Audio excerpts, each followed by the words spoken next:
மயில் வாகனத்தை சந்திரகலா அவமானப்படுத்தியதால் உயர்ந்த பதவியை கார்த்தி கொடுக்கணும்னு நீங்கள் நினச்சிங்கன்னா நம்ம சேனலை லைக் பண்ணுங்கள், அப்புறம் சப்ஸ்கிரைப் பண்ணுங்கள். வாங்க வீடியோக்குள்ளே போகலாம். ராஜராஜர், மயில், ரோகிணி, ரேவதி, சாமுண்டீஸ்வரி எல்லாரும் சாப்பிட வராங்க. அப்போ எல்லாரும் உட்கார்ந்த உடனே சந்திரகலா எல்லாருக்கும் பரிமாறுறா. அப்போ சாமுண்டீஸ்வரி சந்திராவை பார்த்து நீ சாப்பிடலையான்னு கேட்க, அதுக்கு சந்திராவும் அக்கா நீங்கள் எல்லாரும் சாப்பிடுங்க, நான் உங்களுக்கெல்லாம் பரிமாறுறேன்னு சொல்கிறா. அதுக்கு சாமுண்டீஸ்வரி பரவாயில்லை நீ உட்காரு, எல்லாரும் ஷேர் பண்ணி பரிமாறிக்கிட்டே சாப்பிடலான்னு சொல்கிறா. அதுக்கு சந்திரா இல்லைக்கா நான் அப்புறமா சாப்பிட்றேன், உடம்பு எல்லாம் அசதியாக இருக்குதுன்னு சொல்கிறா. அதுக்கு சாமுண்டீஸ்வரி வா டாக்டர்கிட்ட போகலாம்னு கேட்க, சந்திரா இல்லைக்கா தூங்கி ரெஸ்ட்டு எடுத்தா எல்லாம் சரியாயிடுன்னு சொல்லிட்டு இருக்கும்போது மயில் என்ன சின்னத்தை அபிராமி அம்மாவோட சிலைக்கு பக்கத்தில் பெருக்குனதுனால உங்களுக்கு டயர்டாக இருக்குன்னு கிண்டல் பண்ணுறான். மயில் இப்படி சொன்னதுமே சந்திராவுக்கு கோவம் வருது. சந்திரா உடனே மயிலை பார்த்து வாயை மூடு, நீ எல்லாம் என்ன கிண்டல் பண்ணுறியா? நீயே தண்டச்சோறு பொண்டாட்டிய கல்யாணம் பண்ணி கொடுத்தாச்சு, உனக்கு வச்சு வாழை துப்பு இல்லாமல் மாமியார் வீட்டில் உட்காந்து நீயே ஓசி சோறு தின்னுக்கிட்டு இருக்க, நீ எல்லாம் என்ன கிண்டல் பண்ணுறியான்னு சந்திரா மயிலை பார்த்து சொல்லிடுறா. அப்படி சொன்ன உடனே மயிலுக்கு ஒரு மாதிரி ஆயிடுது. அங்கேருந்து ராஜராஜர், ரேவதி, ரோகிணி எல்லோரும் ஷாக் ஆயிடுறாங்க. அப்புறம் தன்னோட கணவரை குத்தி காட்டின உடனே ரோகிணிக்கு செமையாக கோவம் வந்துடுது. ரோகிணி சந்திராவை பார்த்து சித்தி இதோட நீங்கள் வாயை மூடிக்கோங்க, என் புருஷன் தண்டச்சோறுன்னு சொல்ல நீங்கள் யார்? உங்கள் வேலை என்னவோ அதை மட்டும் தான் நீங்கள் பார்க்கணும். உங்களையும் என்னால் பேச முடியும், ஆனால் வேண்டான்னு நினைக்கிறேன். என்னடி பேசுவேன்னு சந்திரா ரோகிணியை பார்த்து கேட்க, செம கோவத்தில் இருந்த ரோகிணியும் உங்களையும் தான் கல்யாணம் பண்ணி கொடுத்தாச்சு, நீங்கள் ஏன் உங்கள் அக்கா வீட்டில் உட்காந்து இன்னும் ஓசி சோறு சாப்பிட்றீங்க? சிவனாண்டி வீட்டுக்கு போக வேண்டியது தானே, உங்களை தான் சிவனாண்டிக்கு கல்யாணம் பண்ணி வச்சாச்சுல்ல.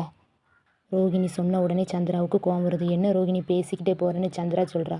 சித்தி உங்களை சொன்னால் உடனே உங்களுக்கு கோவம் வருதில்ல, அதை போல் என் புருஷனை சொன்னால் எனக்கு கோவம் வராதான்னு ரோகிணி சந்திராவை பார்த்து சொல்கிறா. அதுக்கப்புறம் சாப்பிட்டுக்கிட்டு இருந்த மயிறு சந்திரா சொன்ன உடனே முகம் வாடி போய் சாப்பிடாம தட்டிலேயே கையை கழுவிடுறாரு. உடனே ரோகிணியோட அப்பா மாப்பிள்ளை சாப்பிடுங்க, ஏன் கையை கழுவுறீங்கன்னு சொன்ன உடனே மயிலும் போதும் மாமான்னு சொல்லிட்டு ரூமுக்கு வருத்தத்தோடு போயிடுறாரு. ரோகிணியும் சாப்பிடாம தட்டிலையே கையை கழுவிட்டு ரூமுக்கு போயிடுறா. ரேவதி சந்திராவை பார்த்து சித்தி நீங்கள் அமைதியாகவே இருக்க மாட்டீங்களா, ஏதாவது சொல்லிக்கிட்டே தான் இருப்பீங்களான்னு ரேவதி சந்திராவை சத்தம் போடுறா. ரேவதி அம்மா கிட்ட நீங்கள் சித்தியை எதுவுமே சொல்ல மாட்டீங்கன்னு ரேவதி சொன்ன உடனே சாமுண்டீஸ்வரி சந்திராவை ஏன் சந்திரா இப்படி சொல்கிற அப்படின்னு சொல்கிறா. நீ அமைதியாக இருக்கா, நீ ரொம்ப விட போய் தான் இவன் இப்படி பண்ணிக்கிட்டு அந்த டிரைவர் பைய கூட சேர்ந்துக்கிட்டு ஆட்டம் போடுறான்னு சாமுண்டீஸ்வரி வாயை அடைச்சிடுறா. ரூமுக்கு போன மயில் சோகத்தோடு உட்காந்துக்கிட்டு இருக்கான். அப்போ ரோகிணி சித்தி சொன்னதையெல்லாம் மனசில் வச்சுக்கிடாதீங்க, அவங்க எப்போவுமே அப்படிதான்னு ரோகிணி சொன்ன உடனே மயில் அவங்க சொல்கிறது கரெக்டு தான், நான் தண்டச்சோறு தான், உன்னை வச்சு வாழ தெரியாதவன் தான், நாளையிலேருந்து நான் வேலைக்கு போகிறேன்னு மயில் சோகத்தோடு சொல்லிட்டு அங்கேருந்து போயிடுறாரு. அப்போ கார்த்தி மயிலை நோக்கி வராரு. ஆனால் மயில் கார்த்தியை பார்த்து ஒன்றும் சொல்லாமல் போயிடுறாரு. அப்போ ரூமுக்கு வந்த கார்த்தி ரேவதியை என்ன மயில் சகல சோகமாக போகிறாரு, நான் வந்தால் என்கிட்ட ஜாலியாக பேசுவார், ஆனால் அமைதியாக போகிறாரு என்னன்னு ரேவதி கிட்ட கேட்கும்போது, அந்த கதையை ஏன் கேட்குறீங்க, கார்த்தி இன்னைக்கு காலையில் எல்லோரும் சாப்பிட உட்காந்தாங்க, அப்போ சித்தி மயில் தானே நீ தண்டச்சோறு உன் பொண்டாட்டியை வச்சு வாழை துப்பு இல்லாமல் மாமியார் வீட்டிலே தண்டச்சோறு சாப்பிட்டுக்கிட்டு இருக்கேன்னு சித்தி சொன்னாங்க, அதனால் மயிலைத்தான் சாப்பிடாம சோகமாக அவரோட ரூமுக்கு போயிட்டாங்க. உடனே கார்த்தி சின்னத்தைக்கு மயில் சகலையை அப்படி சொன்னாங்கன்னு ரேவதி கிட்ட பேசிட்டு வெளியே வந்தால் மயில் சோகமாக நின்றுக்கிட்டு இருக்கான். உடனே கார்த்தி வந்து நம்ம வெளியே போயிட்டு வரலாம்னு நம்ம மயிலை கார்த்தி கூப்பிடுறாரு. உடனே எனக்கு கொஞ்சம் மனசே சரியில்லை, நான் வரல சகலன்னு மயில் சொல்லிடுறான். பரவாயில்ல வாங்கன்னு சொல்லி அவன் வந்து கூட்டிகிட்டு போயிடுறான். உடனே நான் கூப்பிட்டா வரமாட்டிங்களா அப்படின்னு சொன்ன உடனே சரி வரேன்னு சொல்லிடுறாரு. உடனே அதுக்கப்புறம் வேறு வழி இல்லாமல் மயிலும் அவங்க கூட போனதுக்கப்புறமா காரில் மயிலும் கார்த்தியும் துணி கடைக்கு போகிறாங்க. அப்போ மயில் கார்த்திக்கிட்ட உங்களுக்கு துணி எடுக்க வந்திருக்குங்களான்னு கேட்க ஆமான்னு சொல்லிட்டு உள்ளே 2 பேரும் போகிறாங்க. உள்ளே போன உடனே கார்த்தி துணி கடைக்காரர்கிட்ட சட்டை பேண்ட்டு கோட் இதெல்லாம் வேணும்னு கேட்க துணி கடைக்காரர் உங்கள் சைஸுக்கான்னு கேட்குறாரு. இல்லை இவரோட சைஸுக்கு எடுத்து காட்டுங்கன்னு சொன்ன உடனே மயில் ஷாக் ஆகிட்டு கார்த்திக்கிட்ட என்ன சகலை எனக்கு கோட்டு வாங்கி தர போகிறீங்களான்னு கேட்க உடனே கார்த்தியும் ஆமாம் அவங்கள தர கோட்டை வாங்கி நீங்கள் ரூமுக்கு போய் போட்டுட்டு வாங்கன்னு சொல்லி மயில்கிட்ட கொடுக்காரு. மயில் உடனே என்ன காரணம்னு கேட்காரு. நீங்கள் போட்டுட்டு வாங்க நான் போகிற வழியில் சொல்கிறேன்னு சொல்கிறாரு. உடனே மயிலும் ஒன்றும் புரியாமல் சகலை சொன்ன உடனே வேகமாக ரூமுக்கு போகிறாரு. ரூமுக்கு போய் நல்லா சட்டை எல்லாத்தையும் போட்டுட்டு கோட்டெல்லாம் போட்டுட்டு நல்லா பக்காவாக கிளம்பி வராரு. வந்த உடனே கார்த்தி மயிலை கூப்பிட்டுட்டு கம்பெனிக்கு போகிறாரு. கம்பெனிக்கு போகிற வழியிலையும் மயில் கேட்குறாரு. என்னன்னு கேட்கும்போது சொல்ல மாட்டேங்கிறாரு நம்ம கார்த்தி. மயிலுக்கு ஒரே சந்தேகம், நம்மளை எதுக்காக கம்பெனிக்கு கூட்டிகிட்டு வந்திருக்காங்கன்னு மனசில் நினச்சிட்டே இருக்காரு. அதுக்கப்புறம் கார்த்தி கம்பெனியில் உள்ள எல்லாத்தையும் கூப்பிடுறாரு. கூப்பிட்டு மயிலை முன்னாடி வச்சுட்டு இவர் தான் இந்த கம்பெனியோட மேனேஜர்னு சொல்கிறாரு. சொன்ன உடனே மயிலுக்கு ஷாக் ஆகுறான்.